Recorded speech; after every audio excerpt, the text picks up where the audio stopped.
Gereja sejati adalah gereja yang berkenan kepada Tuhan. Lalu apa-apa saja yang harus dilakukan supaya indikasi sebagai gereja sejati terukur dalam gereja kita. Harus ada ukurannya. Kalau kita masih berada dalam gereja yang benar. Yang pertama, menurut Alkitab dan bapak-bapak gereja. Gereja yang sejati adalah gereja yang bermisi. Gereja yang harus bermisi. Itu bukan pilihan. Tapi itu adalah jati diri dari sebuah gereja yang sejati. Semua fokus pelayanan gereja harus diarahkan ke misi. 1 Petrus 2 ayat 9 saya baca ayatnya. Tetapi kamulah bangsa yang terpilih, imamat yang rajani, bangsa yang kudus, umat kepunyaan Allah sendiri, supaya kamu memberitakan perbuatan-perbuatan besar dari Dia yang telah memanggil kamu keluar dari kegelapan kepada terangnya yang ajaib. Bagaimana gereja berpraktek misi? Yang pertama adalah jemaat harus bersaksi. Kita harus bersaksi. Jangan puas jadi orang Kristen sebelum saksi tentang Tuhan. Tidak sulit. Saksi itu hanya menceritakan apa kebaikan Tuhan kepada kita.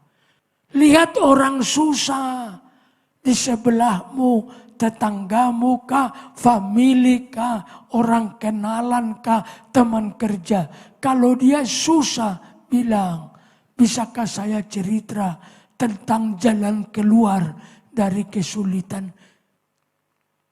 Bukankah Tuhan itu jalan keluar? Yesus itu jalan keluar. Bersaksilah. Yang kedua, menabur dalam misi. Misi membutuhkan biaya. Bagaimana praktek hidup untuk bermisi, berdoa untuk misi. Kedua, gereja yang sejati selain gereja yang bermisi, maka gereja sejati adalah gereja yang saling mengasihi. Tidak ada ruang sedikit pun di Alkitab gereja boleh saling berselisih. Tidak ada ruang di dalam gereja tentang pergontok-gontokan. Amarah, kebencian, tidak ada. Di gereja tidak ada ruang sedikit pun untuk kita berselisih. Kita tidak boleh sumber masalah, tapi solusi dari masalah. Kita harus saling mengasihi. Kita tidak bisa pungkiri urusan-urusan dunia seringkali membuat kita berbeda. Tapi kalau sudah urusan gereja, kita harus membawanya di hadirat Tuhan. Kita harus saling mengasihi. Bagaimana prakteknya? Saling mengasihi. Yang pertama, harus bisa mengampuni.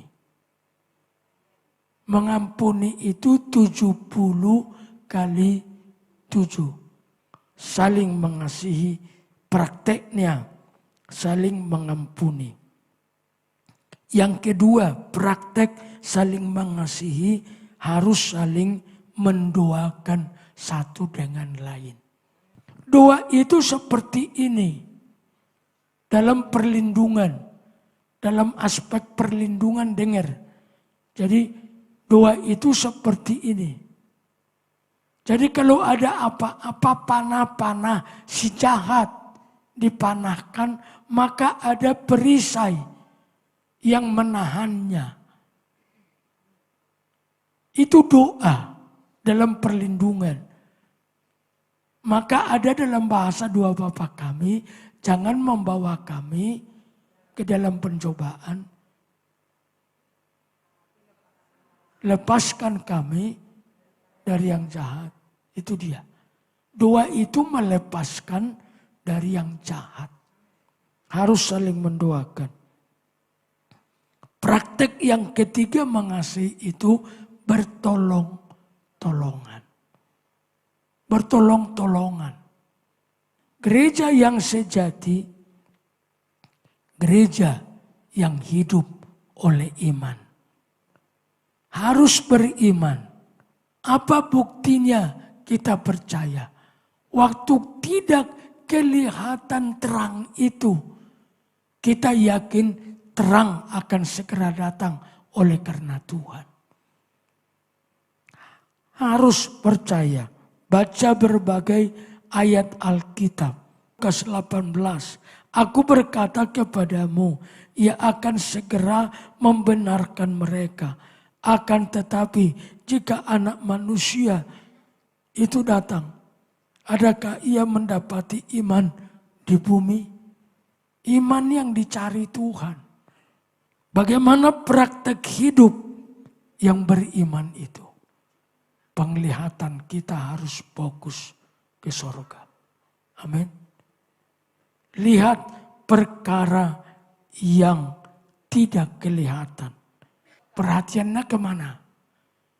Yang tidak kelihatan. Yang tidak kelihatan itu apa? Ya, contohnya. Allah itu kelihatan. Ya fokuslah ke Tuhan. Surga kelihatan. Fokuslah surga. Itu maksudnya Paulus. Yesus itu kelihatan. Fokuslah kepada Yesus. Kedua, pikiran fokus kepada yang di atas. Kolose 3 ayat 2. Yang di atas, ingat surga. Praktek hidup beriman tidak bimbang. Kalau Bapa Tuhan itu Bapamu, Bapa mana yang tidak peduli dengan anak-anaknya? Bapa itu mengawasi anak-anaknya bukan sekedar melihat tingkah lakunya benar apa tidak. Dia lapar apa kenyang? Dia lemas apa kuat? Kalau Tuhan izinkan sesuatu terjadi. Ada satu ayat mengatakan untuk melatih kamu lebih baik. Kita perlu latihan. Nah, caranya kita latihan apa? Kita diizinkan Tuhan berhadapkan dengan hal-hal kehidupan nyata. Tidak ada anak yang kuat kakinya kalau tidak dilatih berjalan. Jadi kalau ada latihan-latihan iman, harus katakan amin. Makin dilatih imannya, makin kuat menghadapi kenyataan hidup. Jadi harus punya iman. Harus punya iman. Mari kita datang kepada Tuhan. Lagu lama, aku percaya